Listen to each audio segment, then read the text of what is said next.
Amen. For He Himself, He is our peace. Sapagat siyang ating kapayapaan.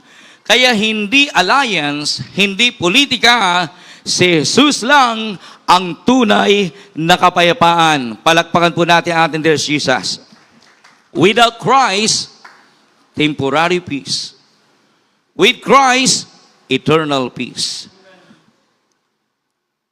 Ang tumutukoy sa pagkakaiba ng kapayapaan sa galing sa mundo ay kapayapaan na galing sa Diyos. Ang taong wala kay Kristo ay maaring makaranas kapayapaan sa labas tulad ng walang problema sa pera. Maayos ang pamilya sa ngayon, tahimik ang buhay pansamantala. Ngunit ang kapayapaan ito ay hindi permanente. Bakit?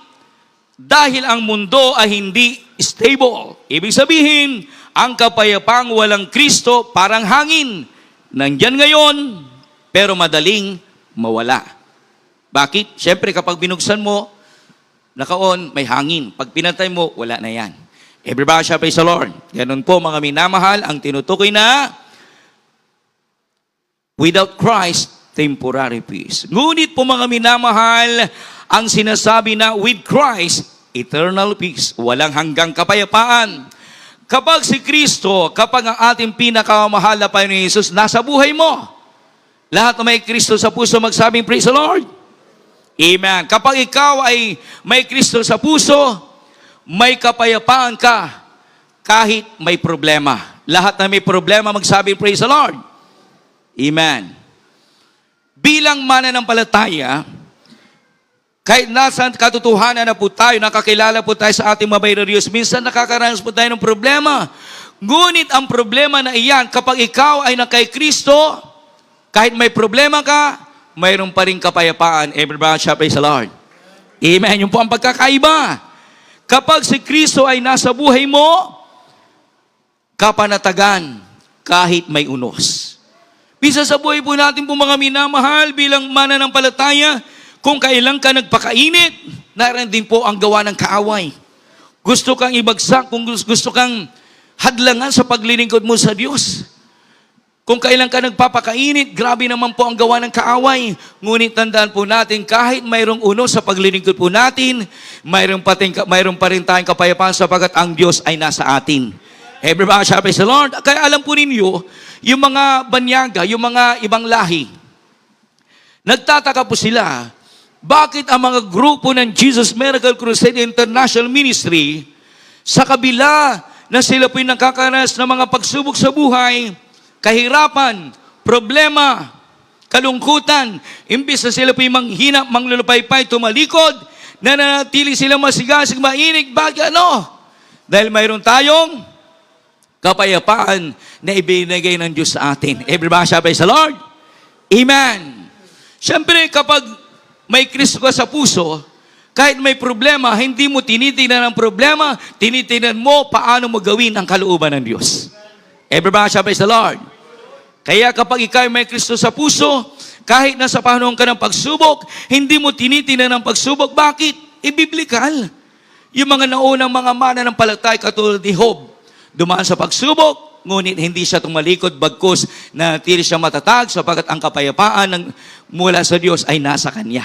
Ganun din po tayo, nakakaranas po tayo ng konting pagsubok, ngunit sa kabila ng pagsubok, nanatili pa rin po tayong payapa dahil ang Espiritu ng Diyos ay nasa atin. Ang banal na presensya ng Diyos ay lagi po natin nararamdaman. Palakpakan po natin ang ating pinakamahal na Panginoon. Kaya kapag si Kristo ay nasa buhay mo, may katiyakan ka sa kaligtasan. Amen! Kaya napakahalaga sa mga kababayan po natin na hindi pa nakakilala sa tunay na Diyos. Sa baguhan kanina, talagang tuwang-tuwa po sila. Hindi na po nila tinapos yung ating banal na gawain, nagpabautis na po sila. Bakit? Ikumilos na ang Diyos sa buhay po nila. Hindi po sila ng Diyos na kailangan sila ay sumunod sa bautismo at tubig sa pangalan ni Jesus para sila po'y makasigurado sa kanilang kaligtasan. Kaya salamat po sa mahal na Panginoon, sa mga baguhan, tumanggap na ng bautismo ngayong gabi. Lubos kayong pagpalain ng ating Dearest Jesus. Hindi po kayo nagkamali sa inyo po nga napuntahan banalagawain. Ito po'y tunay na banalagawain ng Diyos na nilalakipan ng mga preba, ebidensya na ating Diyos sa pinaglilingkuran ay kumikilos po sa ating buhay. Palakpakan po natin ang ating Dearest Jesus. Amen! Kaya bakit eternal ang kapayapaang ito? Hindi ito nakabase sa sitwasyon. Nakabase ito kay Kristo na hindi nagbabago. Kaya kung ang tao nagbabago, ngunit ang ating Dearest Jesus, hindi po siya nagbabago. Kahit ang ibang Kristiyano, sila po ay nanghina, lupaypay, nagpahinga muna, ngunit kapag sila po manumbalik, ang pagmamahal ng Diyos ay nananatili. Kaya ang pagmamahal ng Diyos sa atin, hindi po natin yung matarok. Nagkulang man tayo, kapag tayo po'y nagpakumbaba na ng balik, nagsisi sa ating kasalanan, ang Diyos, nariyan ang kanyang pagkapatawad. Everybody shall praise the Lord. Ganun po ang ating Diyos na kilala sa pamagitan ng gawain nito. Ano pa po mga mina, kapag ang ating Dearest Jesus nasa buhay mo, may pag-asa ka sa buhay na walang hanggan. Kaya itong buhay, speaking of buhay na walang hanggan, ito ang dapat asamin ng lahat ng mga tao dito sa mundo. Sabagat ang buhay ng tao dito sa mundo, kapag ikaw ay naging senior na, unti-unting hihina ang ating physical na katawan. Ngunit kaiba, kapag ang tunay na Kristiyano naglilingkod sa buhay ng Diyos, mainit po siya na naglilingkod, kahit senior na, lagpas na sa senior, na nanatili ang kalakasan, sapagat ang kalakasan ay nagmumula sa ating Dearest Jesus. Everybody shall praise the Lord. Amen. May pag-asa ka sa buhay na walang hanggan. Kaya, ang paglilingkod sa Diyos, sinalita ni Apostol Pablo, mabuhay, mamatay kay Kristo ay pakinabang, kaya sa paglilingkod po natin sa Diyos, lahat ay pakinabang. Abutin ka man ng kamatayan dito sa mundo, pagpikit mo dito sa lupa, siya naman pagdilat mo sa piling ng Diyos sa buhay. Kaya dalawang inaantay po natin. Yung ibang mga Kristiyano, mga mananampalataya, dahil sa edad, dumaraan sila sa kamatayan. Ngunit hindi po yung kalugihan. Pagtunog ng trompeta, pagtunog ng pakakak, ang mga nangamatay kay Kristo na mainit, masigasig, tapat na naglingkod sa Kanya, sila po ay unang bubuhayin sa alapaap. At ang mga natitira, tayo po mga minama na natitira, matapat na naglilingkod sa Diyos, tayo po ay hindi na dadaan sa kamatayan. Gusto po ba natin yon? Everybody shall praise the Lord. Amen. Manatili po tayong mainit masigasig na naglilingkod sa Diyos. Para namang oras, tumunog ang trompeta, tayong lahat ay kukunin ng Panginoon, sa Panginoon po tayo kailan paman. Bakit hindi ko na binanggit po yung maiwan sa rapture? Ito yung mga Kristiyanong tumalikod, matapos mo nilang nalasapin ang mga biyay at pagpapala ng ating Dearest Jesus, tumalikod na po sila, iniwanan po nilang paglilingkod. Huwag po natin gayahin. Everybody shall praise the Lord, dahil ang paglilingkod sa Diyos hindi po gaya-gaya. Bagkos ipinagtatrabaho po natin ang ating kaligtasan na may takot at panginig. Palakpakan po natin ang ating pinakamahal na Panginoon. Ibig sabihin po mga minamahal, kahit magulo ang paligid, tahimik ang puso. Dahil si Kristo ay ating pag-asa nasa loob po natin. Palakpakan po natin ang ating Dearest Jesus. Amen. Kaya katulad po ng isang bahay na may crack sa pundasyon. Pininturahan. Amen. Pininturahan mo lang ang labas, magandang tingnan. Pero sa loob, mahina pa rin. Ganyan ang kapayapaan ng mundo, panlabas lang. Pero ang kapayapaan ni Kristo hanggang sa puso. Ang kapayapaan na galing sa puso ay nakabase sa sitwasyon. Kapag ang kapayapaan ang galing sa mundo, ito po'y galing sa mundo. Ang kapayapaan galing sa mundo ay nakabase sa sitwasyon. Kapag may pera ka, may kapayapaan. Kapag wala kang problema, tahimik lang ang pakiramdam. Kapag maayos ang paligid, kampante ang tao. Yun po yung mga tao, kapayapaan galing sa mundo. Ngunit ang problema, panlabas lang ito. Madaling mawala kapag may pagsubok. Kaya mapalad po tayo mga tunay na mananampalataya nagliligo sa atin, dear Jesus, sapagkat nasumpungan po natin ang tunay na kapayapaan at walang nagbigay nito, kundi ang ating pinakamahal na Panginoon Jesus po lamang. Palakpakan po natin ang ating dear Jesus. Amen. Kaya ang ating gagawin para manatili ang kapayapaan na bigay ng ating dear Jesus, magpapatuloy din po tayo na maglingkod sa Kanya. Magpapatuloy din po tayong sumunod sa Kanyang banal na kalooban. Magpapatuloy po natin gagawin ang Kanyang banal na kalooban hanggang sa Kanyang muling pagparito upang tayong lahat ay makatiyak sa ating kaligtasan. Isang ilustrasyon, malapit na po tayo magtapos.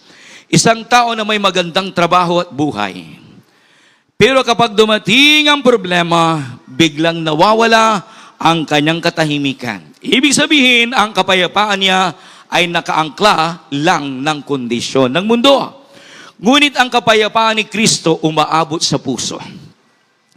Ang kapayapaan na galing sa ating dear Jesus ay hindi nakadepende sa sitwasyon, nananatili kahit may problema. Ibig sabihin po mga minama, tunay po mga minama na hindi po tayo nagkamali sa ating pinaglilingkuran ng Diyos. Kahit na may problema ka na kinakaharap, payapa ka pa rin dahil alam mo, ang problema na inyong kinakaharap, kayang-kayang lutasin ng Diyos. Everybody shout, praise the Lord.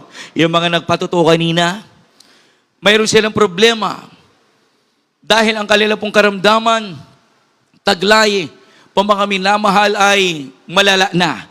Ngunit kahit na may problema po sila, may karamdaman, hindi sila nawalan ng pag-asa dahil alam po nila, totoong Diyos ang ating pinaglilingkuran sa gawain nito. Amen. Napakinggan po natin, ang kanilang problemang malala na, nilutas ng Diyos. Ang kanilang karamdaman, pinagaling ng ating pinakamahal na Panginoon Jesus. Palakpakan po natin ang ating dear Jesus, nabagat tunay ang ating Diyos sa pinaglilingkuran. Ang kapayapaan na galing kay Kristo, nagmumula sa loob, puso at kaluluwa. Ito ay panloob na kapayapaan. Ito po ay bunga ng ating relasyon sa ating pinakamahal na Panginoon. Ito ay bunga ng pakikipagtipan po natin sa totoong Diyos na buhay sa pamamagitan ng gawain nito ng Jesus Miracle Crusade International Ministry. Palakpakan po natin ang ating dear Jesus. Kaya ang tunay na kapayapaan hindi nakikita sa kayamanan. Kaya po mga mga tao sanglibutan kapag marami silang sarapi, kayamanan, payapa po sila. Ngunit hindi po tunay na kapayapaan po yun. Amen? Ang tunay na kapayapaan hindi nakikita sa posisyon. Kahit wala kang posisyon dito sa mundo, hindi ka kilala, hindi ka sikat, hindi ka tanyag, walang problema. Kahit na hindi ka makilala ng mga nanunungkulan sa pamahalaan, ang mahalaga, kilalang kilala ka ng ating dear Jesus, may tunay na kapayapaan ka. Palakpakan po natin ang ating pinakamahal na Panginoon Jesus. Amen. Kaya po mga minamal mga kapatid, ang Abraham Alliance ay maaring magandang hakbang sa mata ng tao, pero hindi ito ang tunay na solusyon. Do not put your trust in world peace system. Put your trust in Jesus Christ. Everybody shout, praise the Lord. Last verse na po tayo. Acts chapter 4 verse 12. Dito po sa mga gawa ang kabanatay 4 at ang talatay 12, ito po sinasabi, at sa kaninong mang iba ay walang kaligtasan, sapagkat walang ibang pangalan sa silong ng langit na ibinigay ng mga tao na sukat nating ikaligtas. Amen. Amen. There is no other name whereby we trust be saved. Kaya sabi ng banal na kasulatan, walang ibang pangalan na ikaliligtas natin kundi sa pangalan ni Jesus lamang. Kaya maraming tao ngayon, wala silang tunay na kapayapaan sapagkat hindi nila sinampalatayanan na si Jesus ay tunay na Diyos. Kaya wala silang kapayapaan. Wala silang tunay na kapayapaan. Kaya maraming tao ngayon na sila po'y sikat, tanyag, ngunit kapag hindi nila kilala ang tunay na Diyos, sa buhay po nila, wala pa rin silang tunay na kapayapaan. At wala pa rin silang tunay na kaligtasan. Kaya sabi po rito, walang ibang pangalan na ikaliligtas natin kundi sa pangalan ng ating dear Jesus. Everybody shall praise the Lord. Kaya kung wala ka pa kay Kristo, lumapit ka ngayon. Kaya sa lahat ng ating puminaman na kababayan na umaantabay sa gawain nito ng Jesus Miracle Crusade International Ministry, kung nais po ninyo lubos na makamtan ang masaganang pagpapala sa katiyakan sa buhay na walang hanggan, ang gawain nito, welcome lahat ng mga tao, anuman po ang kanila pong kinabibilangan relihiyon. Sapagkat ang Diyos po mga minamahal, hindi po siya nagtatangi ng tao. Sino mang tao na handang lumapit, magpakumbaba sa Kanya, tatanggapin ng ating pinakamahal na payo. Katulad po natin. Di ba, manong tayo pibaguhan pa lamang, alinlangan po tayong ilan sa atin. Sinasalita pa natin nung araw, pari-parehas lamang yan, ngunit kaiba talaga ang gawain nito. Sapagkat ang ating dearest Jesus, siyang ating sinasamba, pinaglilingkuran, itinatangas, itinatanghal, sapagkat siya ang Diyos na makapangyarihan sa lahat. Siya lamang po ang magbibigay ng kaligtasan, hindi si Pedro, hindi si Mateo, hindi si Juan, lalo hindi si Maria, kundi si Jesus lamang ang daan ng kaligtasan tungo sa buhay na walang hanggan. Amen? Kaya kung wala ka pa kay Kristo, lumapit ka ngayon. Siya lang ang tunay na kapayapaan sa gitna ng kaguluhan ng mundo. Kaya ang mundo na ating ginagalawan, yan po mga minamahal, noon pa man magulo na ang mundo. Dahil naparito ang kaaway, Juan Kapitulo 10 at ang versikulo 10, para pumuksa, pumatay at magnakaw. Kaya hanggat ang tao hindi nagbabalik loob sa Diyos, hanggat ang tao hindi po nila nakikilala ang ating dearest Jesus, hindi nila makakamtan ang tunay na kapayapaan. Kaya tayong lahat na naririto, lubos na pinagpala ng ating pinakamahal na Panginoong Jesus. The word peace may fail, but God's peace never fails. Mabibigo ang kapayapaan ng mundo, ngunit ang kapayapaan ng Diyos ay hindi mabibigo kailan paman. Dahil ang kapayapaan ay binibigay ng ating dearest Jesus, mananatili ito magpakailan, kailan paman. Kaya tayong lahat ng mga mananampalataya, kahit na magulo na ang mundo, patuloy po tayo po mga maglingkod sa Diyos, sapagat pangako niya, hindi tayo pababayaan, hindi tayo iiwanan kailan paman. Pasalamatan po natin ating dearest Jesus, sapagat ang tunay na kapayapaan ay nakamtan po natin, hindi po natin makakamtan dito sa mundo na ating ginagalawan. Kaya tayong lahat ay tumayo,